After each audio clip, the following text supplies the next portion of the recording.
जगला में जो करे वो करे रात के मिलेला सुकून खाके राजा जी के हाथ के अच्छा लागेला।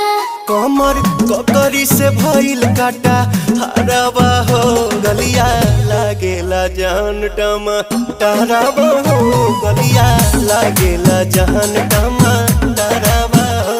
कहे तोर गया तुझको मैं पार करना अपने खाला पहले हम के खिया करना तबे भइल बा कमरिया मोर चाह करना तबे भइल बा कमरिया मोर चाह करना चाह करना।